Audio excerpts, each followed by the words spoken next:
Welcome to English with Teacher. I'm Teacher. Thank you very much for joining me today. I hope you're having a great day. So, today we are going on and we are continuing with Corinthians. We are doing some very advanced English. And just be a second here. I hate it when I forget to do stuff beforehand. So, we are doing Corinthians. We are in chapter 6. And we are doing verses 12 to 20. Okay? This is some very advanced stuff. We're going to be having a discussion about it. And I'm going to be focusing on proper grammar, using the right words, pronunciation.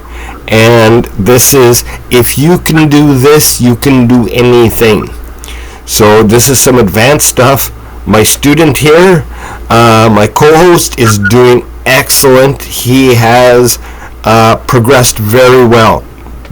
And so I keep challenging him more and more, and he keeps getting better and better. So first of all, I would like for him to please introduce himself. Sir. Hi teacher, hi everyone. I'm Phat. I'm 17 years old. I'm from Vietnam. Thank you very much for joining me today, Phat. So first of all, I want you to read the verses in front of you. Avoiding sexual sin. You says I am allowing. Wait. You say. You says. No, not just say. You say. Right. I am allowed to do anything, but not everything is good for you. And even though I am allowed to do anything, I must not become a slave to anything. You say food was made for the stomach. Stomach. Stomach. No. Stomach.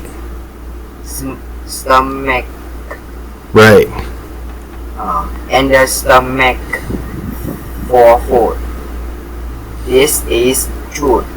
Though someday God will do away with both of them. But you can say that our bodies were made for sexual immorality. Very good. Excellent. That's a big word. I'm really, yeah. Good job. They were made for the Lord. And the Lord cares about our bodies.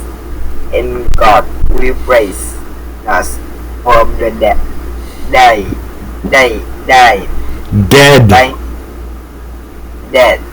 Right. Dead. By His power, just as He praised it. Whoa, hang on. There's no id, so it's raised. Raised. Right. Raised. Our Lord from the day. Very good.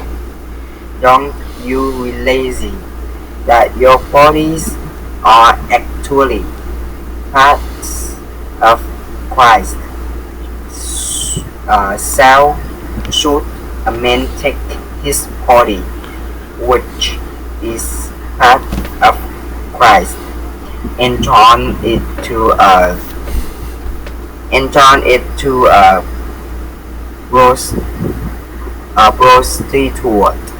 prostitute. Never. And don't you realize that if Whoa, hang on. Realize. Right, perfect. That if a man wants himself to prostitute. He comes on body with her, for the scriptures say the two are united into one. But the person who is joined to the Lord is one spirit with him. Run from sexual sin. No other thing so clearly affects the body as this one does. For sexual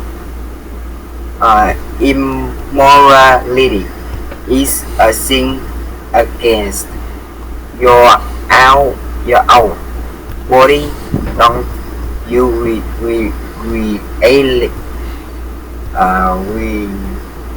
releasing? Okay, break the word into pieces. Okay, so look at the word and follow me. Realize.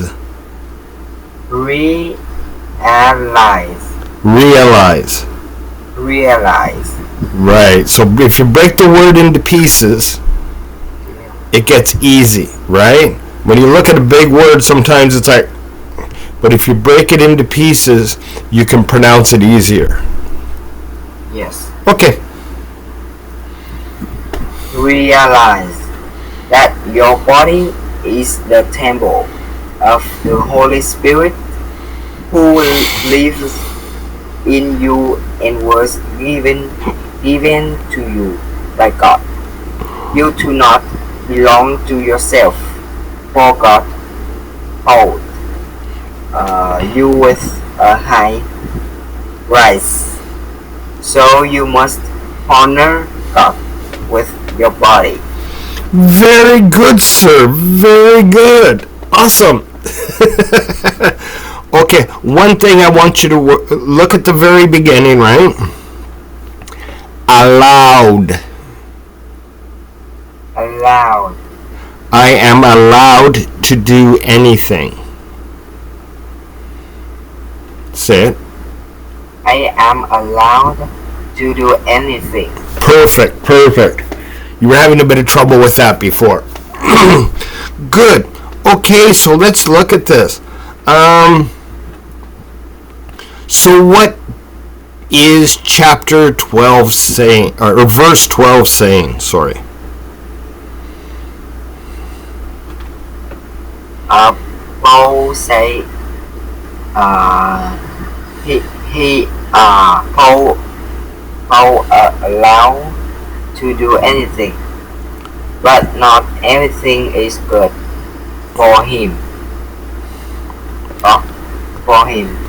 And even though Paul allowed to do Paul is allowed. Paul is allowed to do anything. Paul must not become a slave to anything. Okay. So what does that mean to you?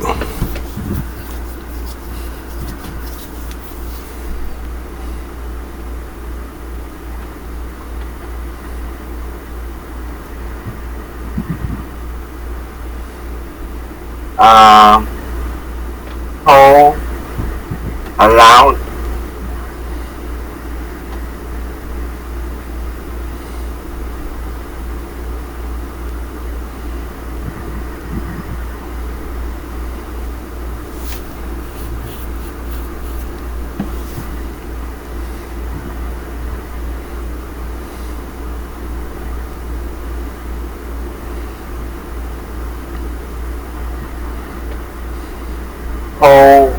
not anything is good, and Paul not become a slave to anything.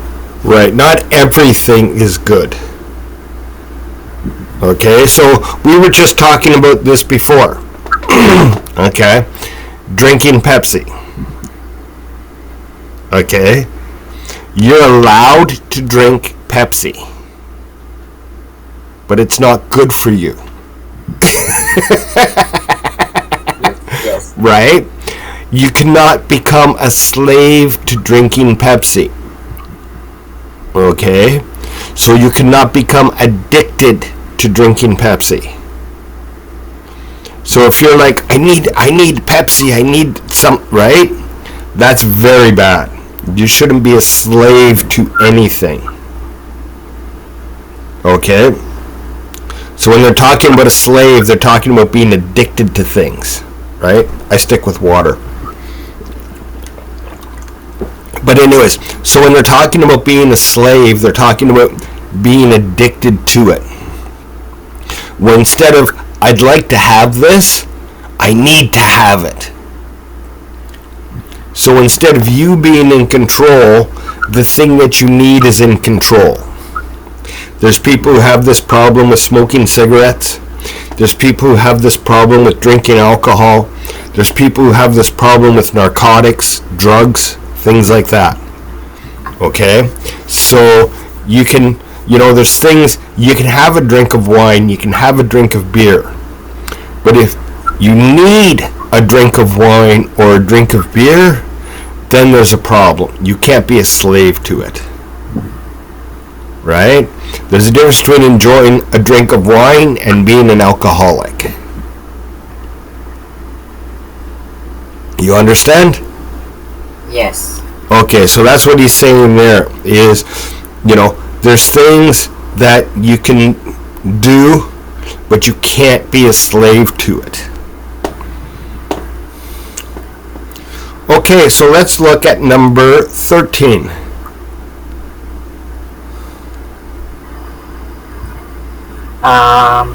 Paul say food was made for the stomach and stomach for food.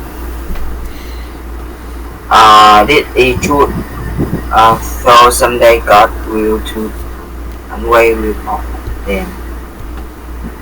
But Paul can say that your body were made for sexual immorality. They were made for the Lord, and the Lord cares about our bodies. I think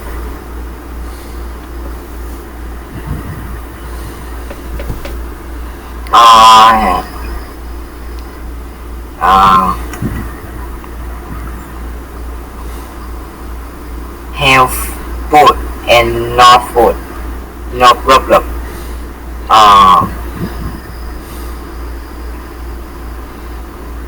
No problem. God will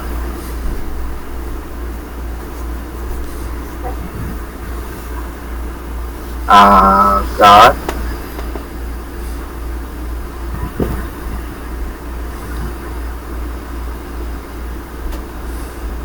not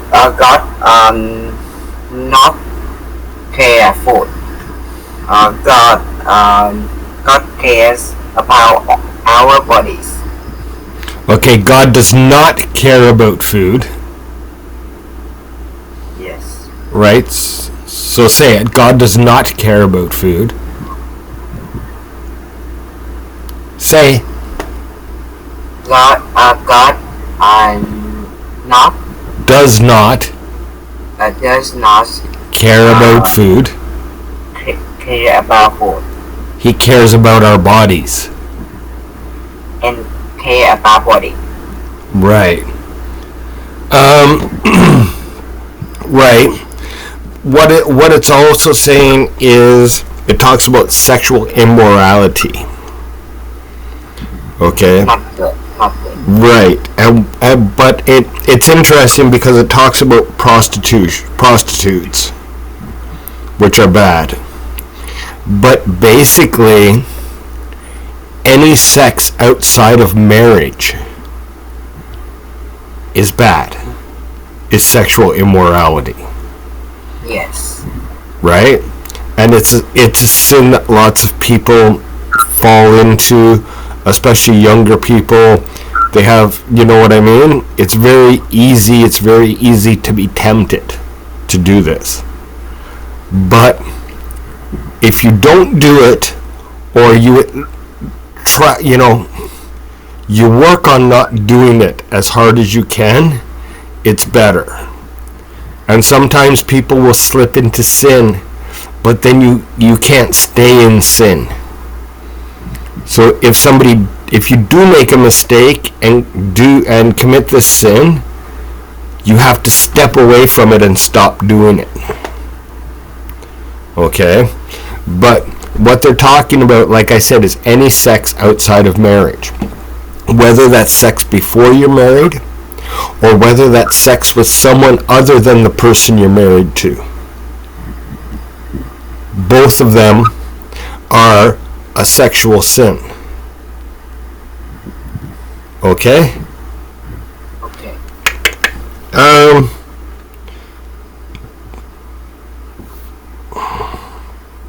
So, let's go on to 15.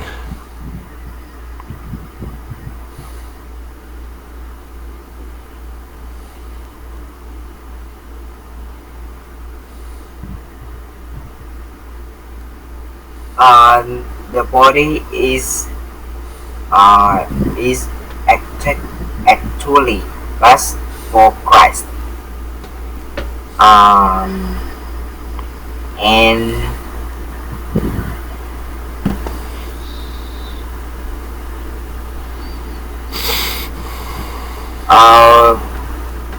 so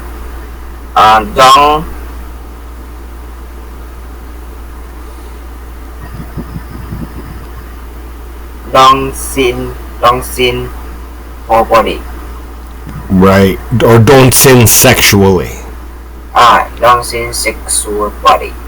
Okay, so you can say don't sin sexually.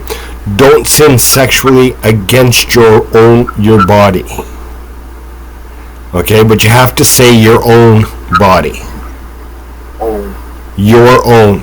Don't sin sexually against your own body. Yeah.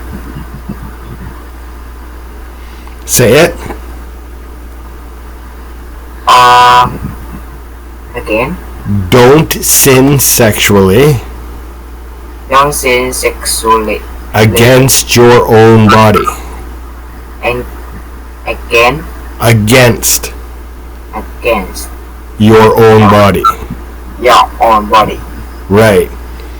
Because against means that you're actually attacking your own body. Like somebody comes to war against you, but you're coming to war against yourself. Okay? Okay, let's go on to 18.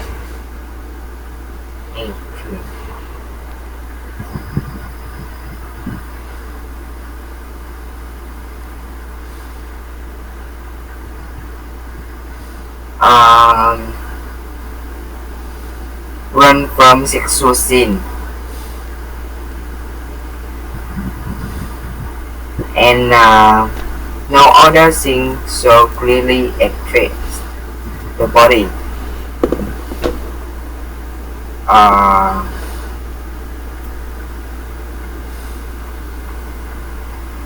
But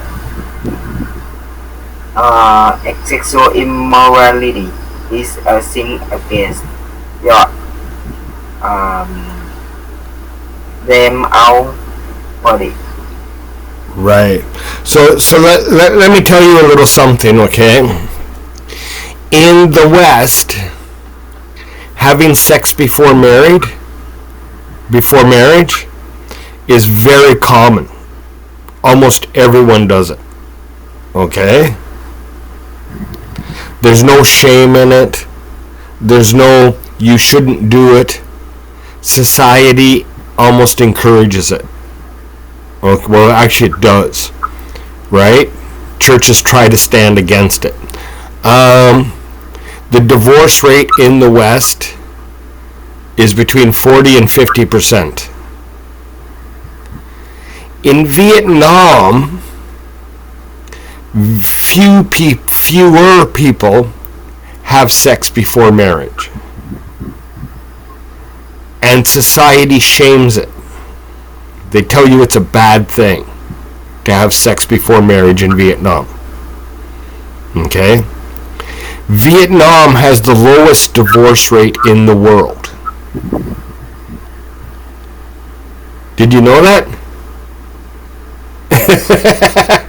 And I think part of the reason Vietnam has the lowest divorce rate in the world is because, well, one of the big reasons is because they don't have sex before marriage.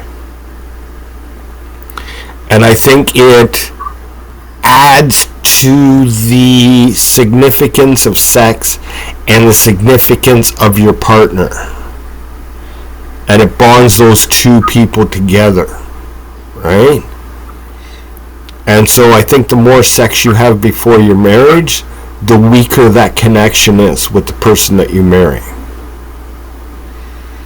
Right? And like I said, statistically speaking, Vietnam does marriage much better than the West does marriage. So there's things that you guys are doing that are way better than what people in the West are doing. I think there's also divorce here is celebrated. Divorce in Vietnam is a bad thing, right? People can get divorced in Vietnam, but they need a good reason because it's a bad thing. In the West, they'll get divorced for hardly any reason. So what we have is this type of an environment where honoring your body, honoring your partner, honoring everything in the marriage and being dedicated to making the marriage work is keeping marriages together in your country. And we have the opposite here, and marriages are falling apart. So I think Vietnam does a lot of things better than we do in the West. Congratulations, Vietnam.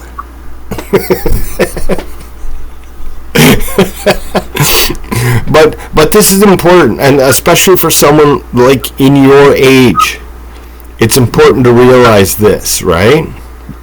So instead of just meeting a girl to have fun with, when you meet a girl, you should try to meet a girl who you want to marry later on. And be with that one person. Right? Instead of, I'm just going to have fun with this girl and fun with this girl, and then by the time you get married, having sex isn't important. And I think sex should be very important between you and your wife. But that's just my perspective. Okay, very good, very good. You're understanding more, you're seeing more. I still want you to work on your discussion. Okay? I don't want you just reading what's here and then rephrasing it. Okay? I want you being able to say, I think this means this. Okay? And I want you to be able to express your opinion and your thoughts on what you're reading. You understand? Yes. Okay. So I want you to keep working on that so you can have a discussion. Your friend learns English as well. If you are talking to him, sit down with him and try to have a conversation in English about this stuff. And practice with him. Okay? And that will help both of you to get better. But good job. You haven't been doing this, you haven't been doing English for long. And you're doing much better.